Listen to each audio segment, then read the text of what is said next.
Once upon a time in a land far, far away, there was a big city. And right outside of the city walls, on the road to Jericho, a lone traveler was making his way home. He had just come from Jerusalem. He was a religious man. He liked to keep God's laws, and he was very thankful that he had followed the rules about ritual purity, and he was extra careful about washing his hands before eating. And so it was that as he walked along, totally absorbed in his own thoughts, he didn't notice a couple of rough-looking guys coming towards him. They were bad news, these guys. In fact, they were robbers, and what they were looking for was someone to rob. Now, at first they had ignored the religious man because he looked like he had no money, but then they saw something that made them stop in their tracks. He had a purse around his neck, and it looked like it might be full of valuables. And so they said to him, "Hey, hand over that purse and we won't hurt you." But the religious man refused. So the robbers got angry and attacked him. They beat him up real good. They took his purse and they left him half dead on the side of the road. Well, after some time, a priest came walking by. He saw the injured man lying there, but he didn't stop to help. You see, he was on his way to the temple and he had some very important prayers to say. And besides, he thought to himself, if I stop to help this man, I am gonna get all this blood on my hands and I'll never be able to get it out. And so he kept walking. Then a little while later, a Levite came by. He was a member of a special group of people whose job it was to help the priest perform the religious ceremonies in the temple. And he also had some important prayers to say, so he too just kept walking. But a little while later, a Samaritan came by.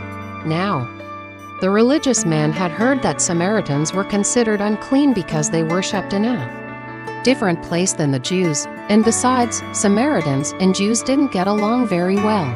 So when the Samaritan saw the injured man, he thought to himself, well, it's not my fault he's here. It's not like I did this to him. And besides, I have to hurry up because the sun is going down and I don't want to be caught outside after dark. But then something amazing happened. As he looked at the injured man, he felt a tug at his heart. And even though he didn't know this man, even though he was a Jew and he was a Samaritan, and even though helping him would cause him to break all the rules about ritual purity, he stopped to help. He turned the man over, he cleaned his wounds, he put bandages on them, and he carried him on his donkey to an inn.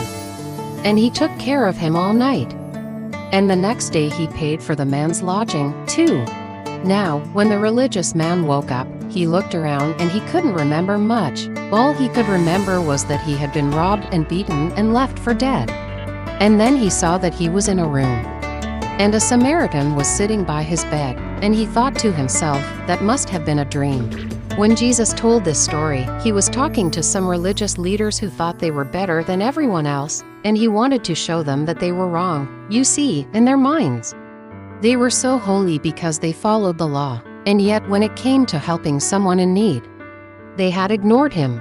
But the Samaritan, even though he wasn't a religious man, even though he didn't go to the temple, and even though he wasn't a Jew, he had followed his heart and he had helped the man in need. And so Jesus said to those religious leaders, if I had to choose between a Samaritan and one of you, I would choose the Samaritan because he did what was right. Now, this story teaches us that we should treat others the way we want to be treated, that we should love our neighbors as ourselves, and that we should love even our enemies. And it also teaches us that sometimes the people we think are different from us, or maybe even our enemies, can teach us how to be better Christians. Isn't that amazing? The God of Abraham, Isaac, and Jacob, the God of the Jews, is also the God of the Samaritans. And he wants us to love them and to love all people. Do you think the religious leaders learned their lesson? Well, let me know in the comments. And hey, thanks for watching this video. If you enjoyed this story, make sure to subscribe so you can watch more videos just like this. Thanks for watching. See you next time.